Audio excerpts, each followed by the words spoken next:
الحمد لله نحمده ونستعينه ونستغفره ونؤمن به ونتوكل عليه ونعوذ بالله من شرور أنفسنا ومن سيئات أعمالنا من يهده الله فلا مضل له ومن يضلله فلا هادي له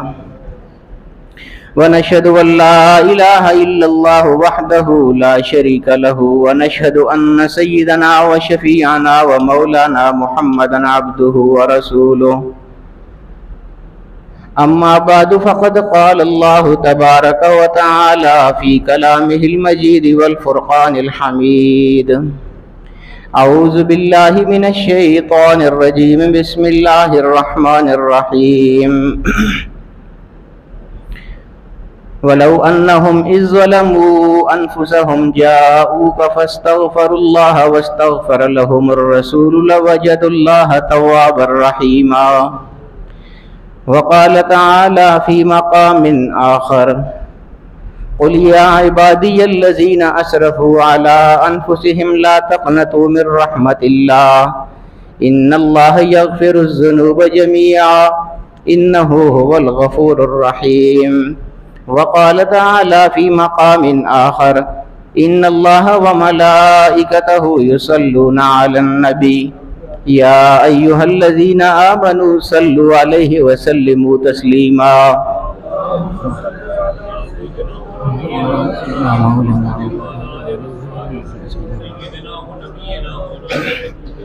الصلاة والسلام عليك يا رسول الله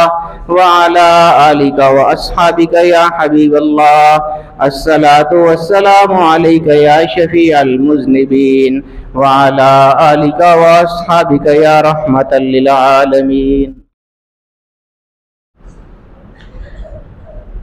سامعین محترم، خوبصورت ترین مہینوں میں سے ایک مہینہ آ رہا ہے، بلکہ آ چکا ہے، اور خوبصورت ترین دنوں میں سے ایک دن آنے والا ہے، یعنی 12 ربیع الاول کا دن آنے والا ہے۔ سارے عشاقان مصطفیٰ صلی اللہ تعالی علیہ وآلہ وسلم ان دنوں میں بڑھ چڑھ کے خوشیاں مناتے ہیں حضور علیہ السلام کی تشریف آوری کی، اور منانی بھی چاہیے کہ اللہ رب العالمین نے ہم پر بہت بڑا احسان فرمایا ہے۔ حضور علیہ السلام کی تشریف لانے سے پہلے جو ماحول تھا عرب کا، ہر طرف گمراہی کے اندھیرے، حضور علیہ السلام جب تشریف لائے تو وہ سارے گمراہی کے اندھیرے حضور علیہ السلام کی وجہ سے اللہ پاک نے دور فرمائے، اور وہی روشنیاں، وہی نور آج تک ہر طرف پھیلا ہوا ہے۔ تو یہ حضور علیہ السلام کے آنے کی وجہ سے، تشریف لانے کی وجہ سے ہی ممکن ہے کہ آج ہم لوگ اسلام کی آغوش میں ہیں، دین اسلام کی آغوش میں ہیں۔ حضور علیہ السلام کی تشریف آوری اگر نہ ہوتی تو نہ جانے ہم کس حال میں ہوتے، پتہ نہیں کسی عیسائی کے گھر میں بیٹھے ہوتے، کسی یہودی کے گھر میں بیٹھے ہوتے، کسی ہندو کے گھر میں بیٹھے ہوتے، مندروں میں جا رہے ہوتے، بتوں کی پوجا کر رہے ہوتے۔ یہ تو حضور علیہ السلام کو اللہ پاک نے مبعوث فرمایا، بھیجا، اور ہماری کتنی خوش قسمتی ہے کہ ہم بجائے کسی غیر مسلم گھرانے میں پیدا ہونے کے الحمدللہ رب العالمین حضور علیہ السلام کی امتی بن کر پیدا ہوئے اور آپ کا کلمہ پڑھنے والے مسلمان کہلائے۔ تو حضور علیہ السلام کی آمد بہت ایک بڑا عظیم الشان واقعہ ہے۔ اللہ پاک نے حضور علیہ السلام کو جو شانیں اور عظمتیں عطا فرمائی ہیں، اور وہ جو شانیں اور عظمتیں ہیں حضور علیہ السلام کی، وہ ان کی اپنی تو ہیں ہی ہیں، ان میں تو کوئی شک ہی نہیں ہے۔ دلچسپ بات یہ ہے کہ ان کی وجہ سے لوگ عظمتوں والے اور شانوں والے بن جاتے ہیں۔ حضور کی تو اپنی بہت بڑی شان ہے، وہ تو چلیں آگے بات چلتی رہے گی۔ حضور علیہ السلام کی شانوں اور عظمتوں سے مستفید ہونے والے جو لوگ ہیں، یعنی ہم جیسے گناہگار لوگ، ہم پر بھی اللہ تعالیٰ کتنے کرم فرماتا ہے میں آپ کی توجہ اس طرف دلاتا ہوں کہ یہ اللہ پاک کا یہ ایک اور ہم پر احسان ہے۔ حضور علیہ الصلوۃ والسلام کی عظمت کو اگر جاننا چاہتے ہیں تو دیکھیے کتنی عجیب بات ہے۔ میں نے ابھی آپ کے سامنے 2 آیتیں قرآن کریم کی پڑھی ہیں۔ ایک میں اللہ پاک فرماتا ہے کہ قل یا عبادی الذین اسرفوا علی انفسہم، اے محبوب آپ فرما دیجئے، کیا فرما دیجئے کہ اے میرے بندو، الذین اسرفوا علی انفسہم، وہ بندے، وہ لوگ جنہوں نے اپنی جانوں پر ظلم کیے ہیں، لا تقنطوا من رحمت اللہ کی رحمت سے کبھی بھی مایوس مت ہونا، ان اللہ یغفر الذنوب جميعا، اللہ اگر چاہے تو سارے کے سارے گناہ معاف فرما دے گا، انہ هو الغفور الرحیم، کیونکہ وہ ہے ہی بخشنے والا ہے، رحم فرمانے والا ہے، اس سے کوئی پوچھ بھی نہیں سکتا ہے کہ اس نے کسی کے گناہ کیوں معاف فرما دی۔ یہ ایک آیت کا ترجمہ ہے۔ کیا کہا گیا کہ اے میرے بندو فرما دیجئے، اے میرے بندو اللہ کی رحمت سے مایوس نہیں ہونا۔ بہت مزے کی بات اس میں یہ ہے کہ یہ لفظ کل جو ہے قرآن کریم میں، قل هو اللہ احد، قل اعوذ برب الفلق، قرآن کریم میں جہاں پر بھی لفظ کل آتا ہے اس کے بعد جتنے بھی الفاظ ہوتے ہیں وہ حضور علیہ الصلوۃ والسلام کے ہوتے ہیں، یعنی اللہ پاک حضور کو فرما رہا ہے کہ کل کہہ دیجئے، فرما دیجئے، کیا فرما دیجئے، جو فرمانا ہے اب آگے حضور فرما رہے ہیں۔ اس آیت میں بڑی عجیب بات ہے، اور یہ میں آپ کو بتاؤں کہ مولانا اشرف علی تھانوی صاحب رحمۃ اللہ تعالی علیہ اہل دیوبند کے امام ہیں، شیخ ہیں، اور حاجی امداد اللہ مہاجر مکی یہ بھی ان کے امام ہیں اہل دیوبند کے، یہ وہ فرماتے ہیں۔ دونوں بیٹھے ہوئے تھے ایک دن، تو حاجی امداد اللہ مہاجر مکی رحمۃ اللہ تعالی علیہ انہوں نے فرمایا کہ اشرف علی دیکھو، یہ آیت میں پڑھتا ہوں جب تو میرا دھیان اس طرف چلا جاتا ہے کہ حضور علیہ الصلوۃ والسلام کو اللہ پاک نے کیسی شان عطا فرمائی ہے۔ یہ میں اس لیے عرض کر رہا ہوں نا کہ آج کل کچھ لوگ حضور علیہ الصلوۃ والسلام کی شانوں اور عظمت اور ذکر سے اعراض بھی کر جاتے ہیں، تو یہ میں ان ہی کے امام حضرات کی بات کر رہا ہوں۔ حاجی امداد اللہ مہاجر مکی رحمۃ اللہ تعالی علیہ نے مولانا اشرف علی تھانوی رحمۃ اللہ علیہ سے فرمایا کہ اشرف علی دیکھو، اللہ تعالیٰ کی عظمت اور اس کی شان دیکھو جو حضور علیہ الصلوۃ والسلام کے ساتھ خاص ہے، کہ یہ آیت جب میں پڑھتا ہوں، چونکہ دونوں بہت بڑے عالم تھے، تو حاجی صاحب فرمانے لگے کہ جب میں یہ آیت پڑھتا ہوں تو میرا خیال حضور علیہ الصلوۃ والسلام کی عظمت اور شان کی طرف چلا جاتا ہے کہ اللہ تعالیٰ نے ان کو کتنی عظمت اور شان عطا فرمائی ہے۔ مولانا اشرف علی صاحب نے پوچھا جی وہ کیسے؟ تو انہوں نے فرمایا کہ یہ تو تمہیں معلوم ہے کہ قرآن میں جہاں کہیں کل آتا ہے اس کے بعد الفاظ حضور کے شروع ہو جاتے ہیں، جیسے قل یا ایھا الناس انی رسول اللہ الیکم جمیعا، اے محبوب فرما دیجئے، کیا فرما دیجئے کہ اے لوگو میں تم سب کی جانب اللہ کی طرف سے رسول بن کے آیا ہوں۔ تو رسول حضور بن کے آیا نا، اللہ تو رسول بن کے نہیں آیا کسی کی طرف، تو گویا وہ الفاظ حضور علیہ الصلوۃ والسلام کے انی رسول اللہ علیکم کل اللہ نے فرمایا، اور آگے جو الفاظ ہیں وہ اللہ فرما رہا ہے کہ آپ فرمائیں، پھر وہ آگے حضور فرماتے ہیں کہ میں تمہاری طرف اللہ کی طرف سے رسول بن کے آیا۔ اسی طرح قل اعوذ برب الفلق، فرما دیجئے کہ میں رب فلک کی پناہ مانگتا ہوں۔ تو حضور پناہ مانگیں گے نا جو بندے ہیں، اللہ تو کسی چیز کی پناہ نہیں مانگ سکتا، اس لیے یقینی بات ہے کہ کل کے بعد جو الفاظ ہیں وہ حضور علیہ الصلوۃ والسلام کے۔ یہ بات اگر آپ سمجھ گئے ہیں تو اب یہ اس آیت کا لطف اٹھائیے۔ حاجی صاحب نے فرمایا کہ میرا دھیان اس عظمت کی طرف چلا جاتا ہے اور اس شان کی طرف چلا جاتا ہے کہ جب کل کے بعد آنے والے تمام الفاظ پورے قرآن کریم میں حضور کے ہوتے ہیں تو پھر اس کا مطلب تو یہ ہو گیا کہ حضور یہ فرما رہے ہیں کہ قل یا عبادی، حضور یہ فرما رہے ہیں کہ اللہ کے بندوں نہیں فرما رہے، یا عباد اللہ نہیں فرما رہے اے اللہ کے بندوں، فرما رہے ہیں یا عبادی اے میرے بندوں، لا تقنطوا من رحمت اللہ، اللہ کی رحمت سے مایوس نہ ہونا۔ بہت سارے لوگوں کے ذہن میں ابھی یہ خیال ہوگا کہ بندہ تو صرف اللہ کا ہوتا ہے، یہی واضح کرنے کے لیے میں ابھی بات کر رہا ہوں۔ یہ جب انہوں نے بات فرمائی حاجی امداد اللہ مہاجر مکی رحمۃ اللہ تعالیٰ علیہ نے،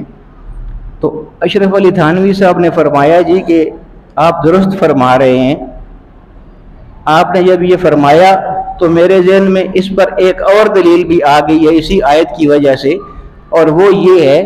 کہ اگر اللہ تعالیٰ یا عبادی اگر اللہ کے الفاظ ہوں تو پھر اللہ کو یہ کہنا چاہیے تھا آگے عربی گرامر کے لحاظ سے کہ یا عبادی الذین اسرفوا علی انفسہم، اے میرے بندو جو اپنی جانوں پر ظلم کر رہے ہو میری رحمت سے مایوس نہ ہونا۔ پھر تو اللہ پاک کو ایسے کہنا چاہیے تھا، اللہ پاک نے ایسے نہیں کہا ہے۔ اللہ پاک نے فرمایا کہ آپ فرمائیے میرے بندو مایوس اللہ کی رحمت سے نہیں ہونا ہے، تو گویا بندے مصطفیٰ کے ہیں اور مایوس اللہ کی رحمت سے نہیں ہونا ہے۔ اب بندے مصطفیٰ کے کیسے ہیں اس بات پر آتے ہیں جو اصل اعتراض ہے۔ عربی میں عبد کا معنی خادم کا ہوتا ہے اور بندے کا بھی ہوتا ہے۔ بندے کا معنی اس وقت ہوتا ہے جس طرح اللہ رب العالمین کے لیے ہم پڑھتے ہیں اشہد ان لا الہ الا اللہ و اشہد ان محمدا عبدہ و رسولہ، میں گواہی دیتا ہوں کہ اللہ وہی وحدہ لا شریک ہے، وہی عبادت کے لائق ہے، کوئی معبود نہیں ہے اس کے علاوہ، اور محمد صلی اللہ علیہ وسلم اس کے بندے ہیں اور اس کے رسول ہیں۔ یہ بندے کے معنی میں ہے، لیکن عربی زبان میں یہ صرف بندے کے لیے نہیں استعمال ہوتا بلکہ قرآن کریم میں آتا ہے والصالحین من عبادکم و امائکم، عباد جمع ہے عبد کی، اور اللہ پاک فرماتا ہے کہ تمہارے جو غلام ہوں، تمہاری جو کنیزیں ہوں، ان کا نکاح کر کے آگے دیا کرو، یعنی ان کی شادیاں کیا کرو، ان کے ساتھ اس طرح حسن سلوک کیا کرو کہ ان کی شادیاں تم کروایا کرو، تمہارے جو غلام ہیں، تمہاری جو کنیزیں ہیں۔ تو گویا میرے کہنے کا مطلب یہ ہے کہ یہ عبد کا لفظ جو ہے یہ صرف بندگی کے لیے استعمال نہیں ہوتا ہے، یہ غلام کے معنی میں استعمال ہوتا ہے، خادم کے معنی میں استعمال ہوتا ہے۔ اور اس سے بھی بڑی بات تو چھوڑیے، سب سے بڑے جو موحد ہیں حضرت عمر فاروق رضی اللہ تعالی عنہ، ان کے اپنے الفاظ ہیں، وہ فرماتے ہیں کہ کنت مع رسول اللہ صلی اللہ علیہ وسلم فکنت عبدہ و خاتمہ۔ نعرہ تکبیر، نعرہ رسالت، قبلہ حضرت صاحب زندہ باد۔